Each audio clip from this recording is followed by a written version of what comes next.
been touched by gold. Me too. Meteus, you turn us to gold? You're in big trouble. Be careful what you wish for.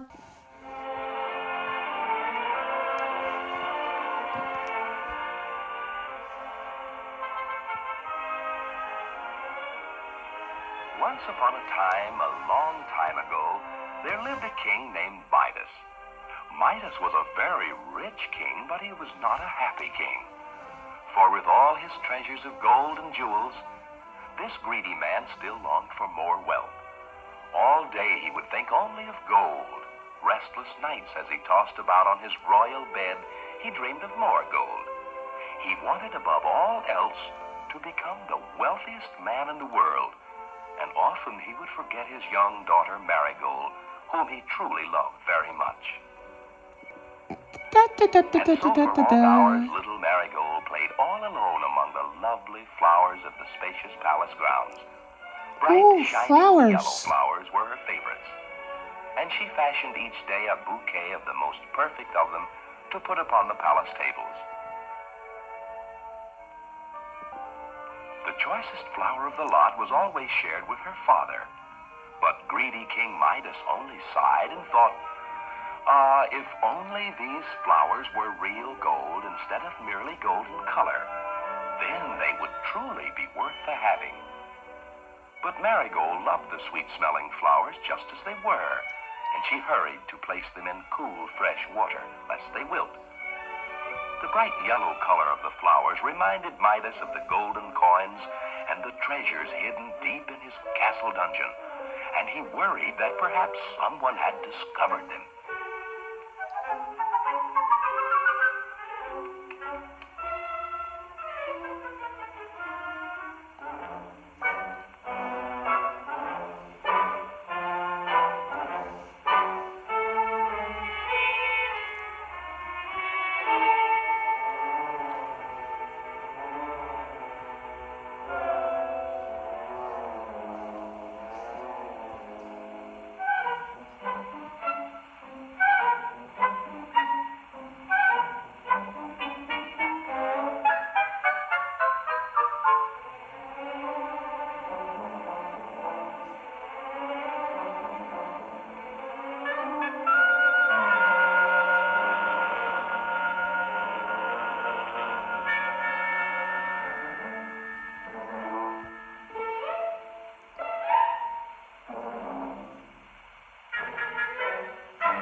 "Who are you, and how did you get in here?" cried King Midas in great surprise.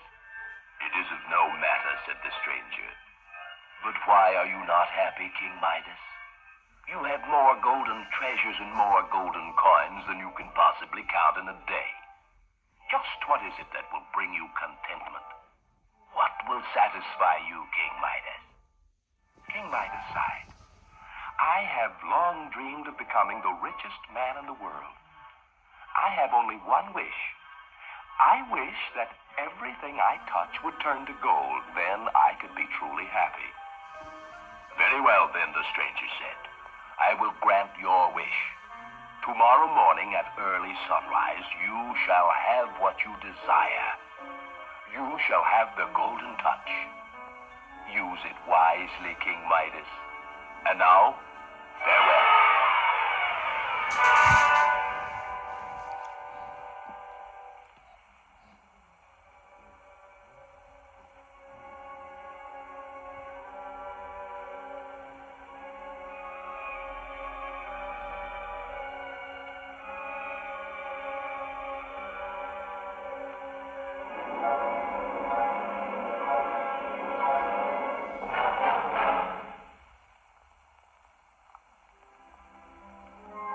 Not wanting to go to bed lest he oversleep, the king dozed that night in a chair at the head of his dining table.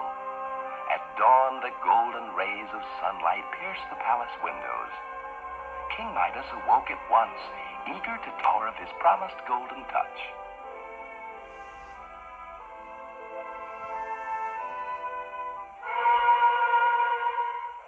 At first, the king could not believe it possible.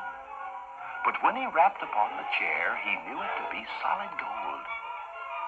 Then one slight touch of his hand, and his throne too turned to glittering gold. Now King Midas knew that as long as he lived, he, King Midas, would be the wealthiest man in the world. For who could have more gold than he?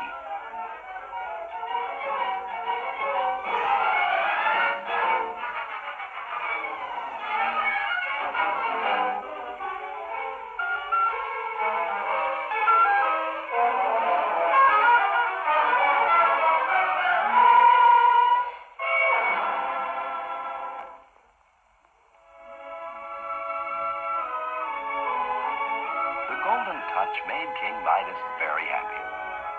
But as he sat down to eat breakfast, Marigold came in from the garden with an armful of golden flowers. "Look, Father," she said sadly, "what has happened to them? They are hard and ugly and have no fragrance at all." "Wonderful, my dear," said the king. "They are real gold. Imagine real gold. Come now, sit down and eat your breakfast."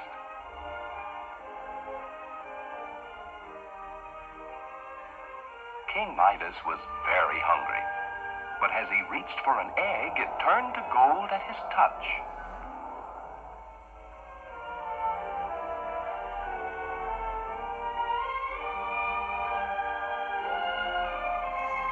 And as he picked up the loaf of bread, it too turned to gold. "Oh, this will never do," thought the king to himself. "Such a costly breakfast and not a thing to eat." He was angry with himself for ever having wished for the golden touch, and he was angry at the stranger for having granted his wish. It saddened Marigold to see her father so. She wanted to comfort him. But when the old king touched her arm, poor little Marigold became a statue of rigid gold. King Midas, surrounded by all his golden treasures, now knew how all alone he was. Through his sobs, he heard the voice of the stranger. "Well, my friend, so you have made a discovery." Midas wept, for through his own greediness he had lost the one thing he truly. "Which would you rather have, Midas? The precious golden touch or a glass of cool water?" "A glass of cool water," cried Midas.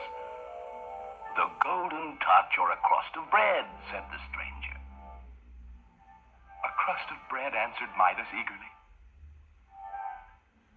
"The golden touch or your daughter?"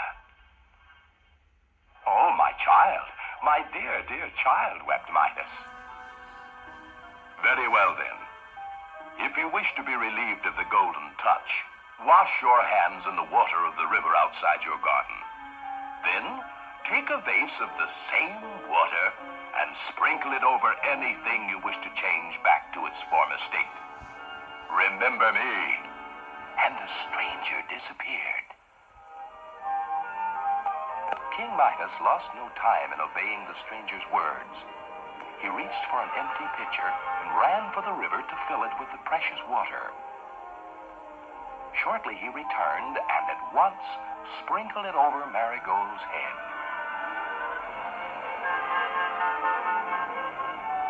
Soon all traces of the golden touch were gone, and he began to hate the sight Daddy. of anything made of gold. The only gold that he did enjoy I love you, was the Marigold. gold Love in you his too. little daughter's hair. And so we are told they lived happily ever after.